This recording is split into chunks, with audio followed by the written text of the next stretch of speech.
amigos telespectadores da Rede Vida de televisão e do programa Páginas Difíceis da Bíblia. Diácono Albérico, Sim. como está o nosso programa?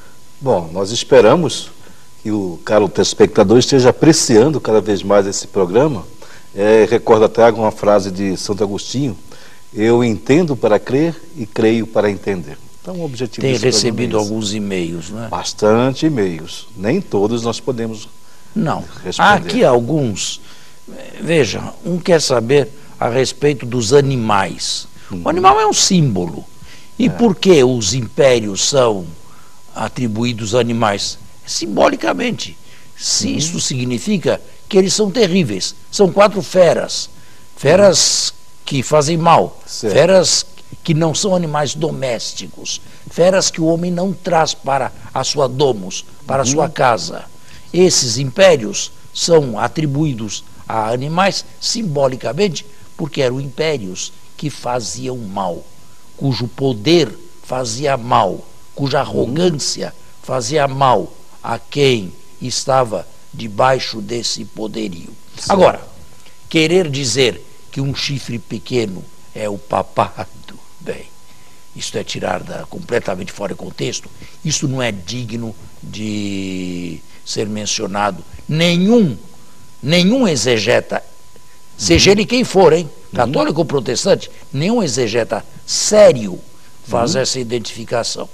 Isto o fazem pessoas ignorantes ou pessoas que querem ofender outros de outra religião, porque seriedade nisso aí não tem nenhuma. Certo. Absolutamente. O chifre pequeno é Antíoco Epifânio IV, dentro do contexto, rei Seleucida, que fez tanto sofrer aqueles que eram cristãos. Aqueles que eram judeus. No século II antes de Cristo. Certo? Entre 167 e 164 antes da era cristã. A respeito de milagres de Jesus, de que já falamos, Jesus fez diversos milagres. João relata 7. 7 é um número de plenitude. Mas João não tem a pretensão, e nenhum sinótico tem a pretensão, de narrar cada milagre de Jesus. Às vezes, um único milagre é paradigmático, como um leproso. Esse leproso está por todos os leprosos que Jesus tenha curado. Bem, eu tenho a impressão que as principais dúvidas, não é, são essas aí. Alguém perguntou sobre o Império Romano. O Império Romano não existia ainda, na época em que o livro de Daniel foi escrito, portanto, não podia nem ser objeto de investigação. Certo. O Império Romano começou na Palestina no ano 63 da nossa era, e não a época em que o livro de Daniel, no século II, foi escrito. Perfeito. Não tirar um texto do seu contexto. Absolutamente. Isto não é científico. Não é? Isto é ignorância completa e absoluta. É a mesma coisa que eu dizer, a Bíblia diz que Deus não existe. Olha aqui, está aqui, Deus não existe. Só que não vai além, disse o insensato. Não é?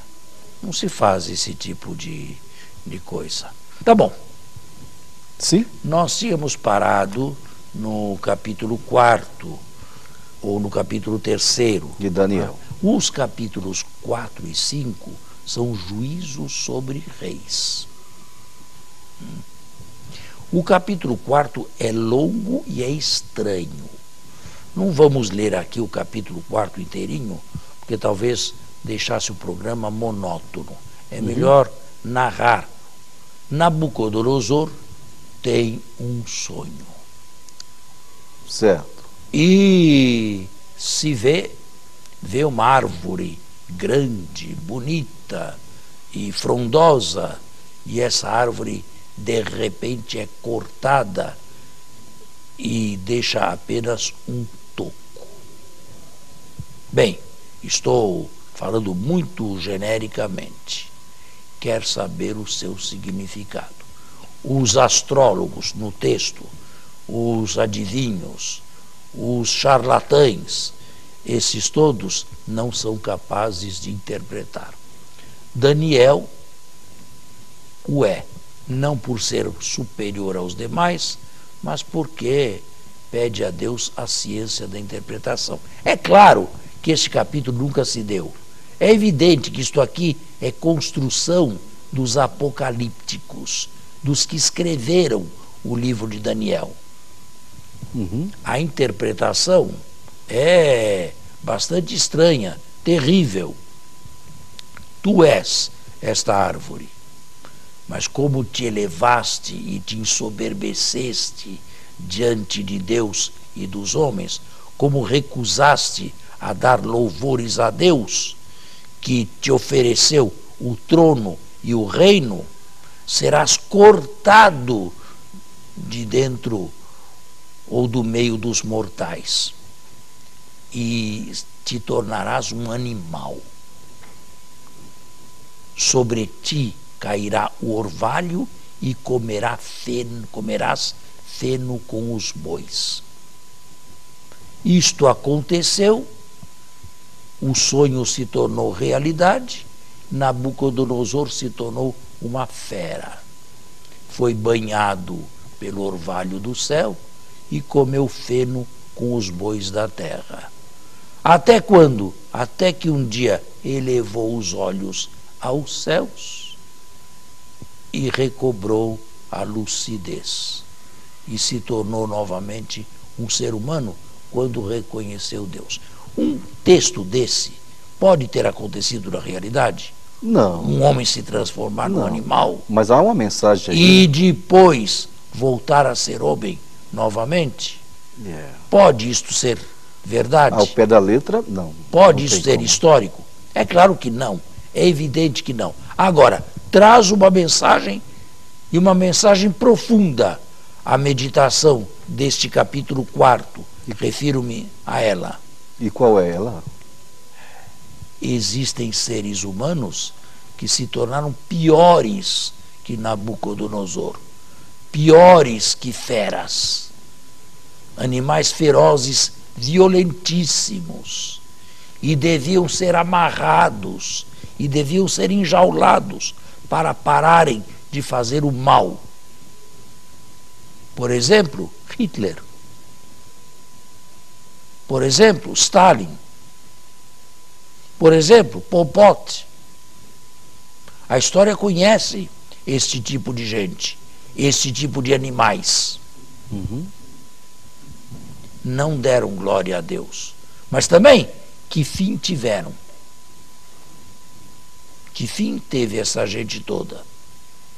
Está vendo? O texto, no seu modo literário fictício de traduzir a história, é de uma atualidade impressionante. Até hoje, existem homens no meio de nós que são animais selvagens, animais puros, animais perigosos.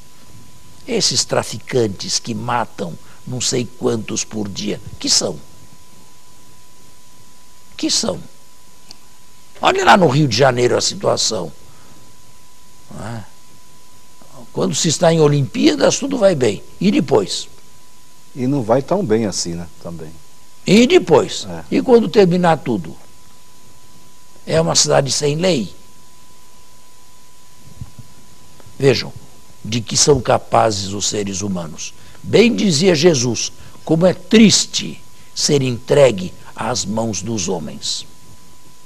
E ele experimentou o que seja ser entregue às mãos dos homens. E de que são capazes os seres humanos. São Paulo diz, se tivessem tido conhecimento, não teriam crucificado o Senhor da glória. Certo. Mas os olhos não viram, os ouvidos não ouviram o que Deus preparou para aqueles que o servem, para aqueles que o amam. Não é? Então, aqui está a mensagem, um juízo sobre reis, do capítulo 4. Nabucodonosor, nesse capítulo aqui, aprendeu a lição. Foram-lhe cortadas as asas. E de alguns seres mortais, simbolicamente, metaforicamente, podemos dizer, é preciso cortar-lhe as asas. Já ouviu essa expressão? Quando alguém começa a se ensoberbecer demais, a se tornar por demais arrogante, é preciso cortar-lhe as asas para voar mais baixo e assim se parecer mais com um ser humano e não com uma águia. Está aí. O capítulo 5 é ele também um juízo sobre reis. Baltazar. Quem nunca ouviu falar no festim de Baltazar? A linguagem é impressionista, mas a linguagem impressionista impressiona. Ela se imprime muito mais do que a linguagem conceitual. O capítulo 4, é claro que é uma linguagem fictícia, mas também se imprime, porque há homens que se tornaram animais. Não nasceram animais, mas viraram animais. E piores, porque os animais não têm inteligência e os homens perpetram essas barbaridades com inteligência. Fazem o mal e sabem que estão fazendo o outro sofrer. E mesmo assim o fazem. São piores do que animais. Nós temos que fazer um intervalo. Puxa, já? E voltamos. Parece-me que o senhor queria me fazer uma pergunta. Sim, me ocorreu uma pergunta. Essa linguagem impressionista também foi usada por alguns profetas, ou até mesmo por Jesus Cristo? Bom, por profetas, existem alguns textos proféticos impressionistas, melhor, apocalípticos, no livro de Isaías, por exemplo. Há um Apocalipse dos capítulos 24 a 27, mas são tardios. Não foram escritos por Isaías, não. Eu acredito que profetas não usaram ainda o gênero apocalíptico, que surgiu quando a profecia já não existia mais, no século II da nossa era. Certo. Mas é um gênero importante, porque esta gente aqui não escrevia por escrever, não escrevia por hobby. Eles estavam sendo massacrados por impérios e por imperadores desumanos e cruéis, simbolizados em feras terríveis. Deus permite isto, o Senhor da história, que pensa destas coisas todas. Descrevendo isto, eles escrevem um livro de consolação para quem está sob este fardo, sob este peso e deseja libertar-se dele o mais depressa possível. Esta história, estas arrogâncias, esta perseguição tem alguma coisa a ver com Deus? Deus tem alguma mensagem? O texto o traz. Mesmo sendo fictício, mostra que o Senhor da história tem todos esses impérios, por piores que eles sejam, nas suas mãos. E a nenhum deles é prometida a perenidade no tempo. Todos eles desaparecem. Os apocalípticos, eu já disse isso aqui, imaginavam estar vivendo o último momento, o desenlace, a última grande provação e, finalmente, o reino de Deus. São 4 aqui os impérios. 4 está por uma totalidade. Podiam ser 10, 20, 40, 50, 100, não importa. Importa é a mensagem. Neste mundo, nada está à toa ou lançado à própria sorte. Neste mundo, todos os impérios estão nas mãos de Deus. Este é o verdadeiro Senhor da história. Se um termina e outro começa, Deus é o Senhor da história. E aquele que começou também terá um fim. Agora, o que não está aqui é porque Deus permite essas coisas. Isto não está escrito. Nem aqui e nem no Apocalipse do Novo Testamento.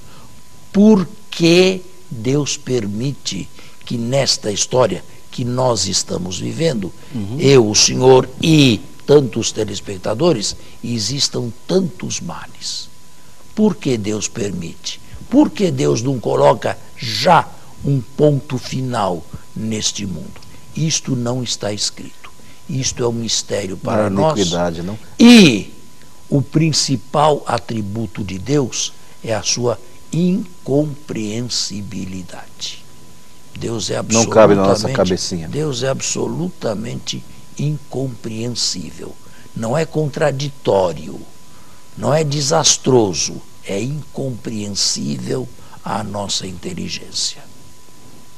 Mas o livro traz consolo. Deus está por detrás e Deus assinala um fim a todos esses aí. O capítulo 5 mostra bem este fim. O fim desta gente é o festim de Baltazar. O rei estabelece ou realiza um grande banquete para 1000 dignitários do seu reino. Entram todos, uma festa geral, com as concubinas todas, e manda trazer os vasos sagrados do templo de Jerusalém. E bebem nesses vasos e entoam hinos de louvor aos seus deuses, de ouro e de prata, não feito por mãos humanas. Até que uma mão, não humana ela também, escreve 3 palavrinhas indecifráveis na parede do palácio, que se transforma numa espécie de pergaminho. A parede. Uma delas eu lembro. Manetessel fares. Medido, pesado e contado. Ninguém sabe interpretar, a não ser Daniel, novamente. É chamado às pressas. O rei treme da cabeça aos pés. Daniel interpreta o sonho. O rei lhe oferece o 2º lugar na corte, mas na mesma noite ele é assassinado. A cabeça de ouro do capítulo 2 rolou. Esta é a mensagem.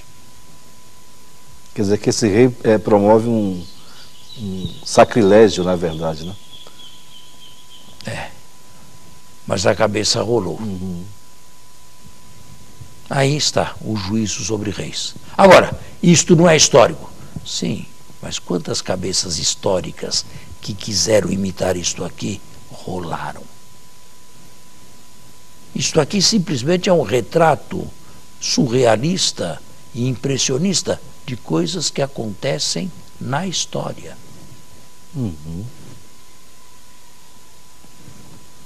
O ditador Hitler queria um império, um Reich, o Terceiro Reich, que durasse 1000 anos.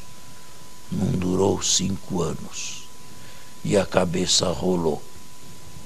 Aí. Uma coisa importante, que não é preciso nem ser rei ou presidente para se enquadrar aqui também. Não. No âmbito da sua influência também nós podemos estar enquadrados aqui. Podemos perfeitamente. Basta o homem deixar de ser homem, deixar de louvar a Deus, deixar de agradecer Deus, para que ele comece a se embrutecer. Um se embrutece na arrogância, outros se embrutecem na rapina, outros na desonestidade, no roubo, e assim vai. A todos esses falta o quê? Olhar para o céu. Mas depois acontece o inesperado. O quê? Vem, por exemplo, uma operação Lava Jato. Trazendo para os nossos dias. E pessoas acima de quaisquer suspeitas estão na cadeia. E este não é o juízo de Deus ainda, esse é o juízo dos homens.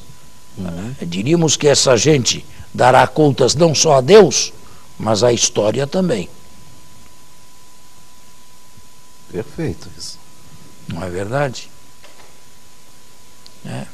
Então, o capítulo 6º, o capítulo 5º, é esse aí, juízo sobre reis.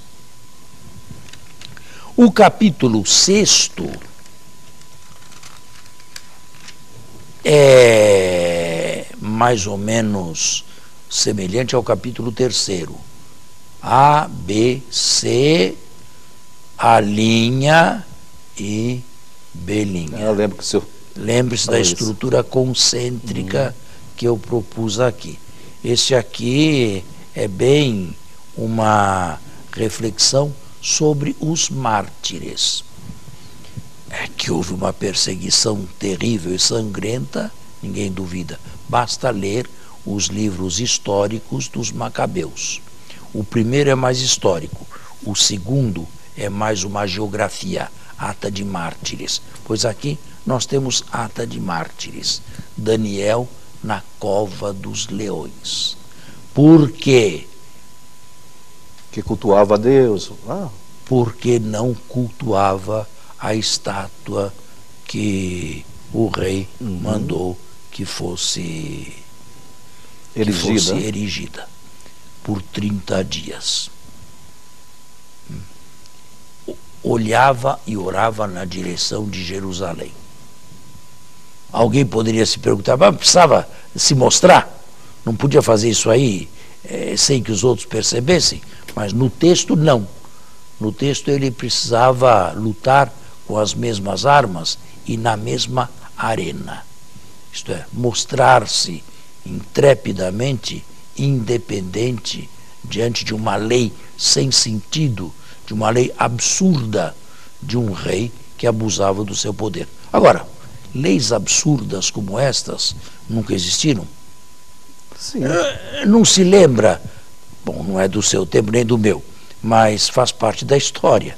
Não se lembra das leis racistas da Alemanha nazista, de Nuremberg, leis racistas, não se poder casar a não ser com Mariana, a única raça pura é a raça ariana. Eu não quero dizer que o Apocalipse de Daniel foi escrito tendo em vista o nazismo, mas quero dizer que o nazismo tem a ver com o que está escrito aqui. E hoje também há muitos cristãos sendo perseguidos e mortos, muitas vezes só por terem a Bíblia ou professarem a fé em Jesus Cristo. Tem a ver com isto aqui. Deus permite, como permitiu a Daniel que passasse uma noite na cova dos leões. E Daniel esteve disposto a enfrentar a morte, a fazer um ato de idolatria. Agora me intriga assim, para entender melhor, por que os leões não o abocanham? Por que os leões não o atacam? A mensagem é que Deus os livra? A mensagem que o livro de Daniel quer dizer é que existe uma providência de Deus que está em tudo, acima de tudo e por detrás de tudo. Ele é o Senhor da história e não os que pensam que são. Mas nós temos que terminar o nosso programa. Sim, que pena. Ele está encerrado passou por muito hoje. Rápido. Mas ele continuará, ou se continuará. Próximo sábado. Exatamente. Muito obrigado. Muito obrigado. Até o próximo sábado, com a bênção e a graça de Deus.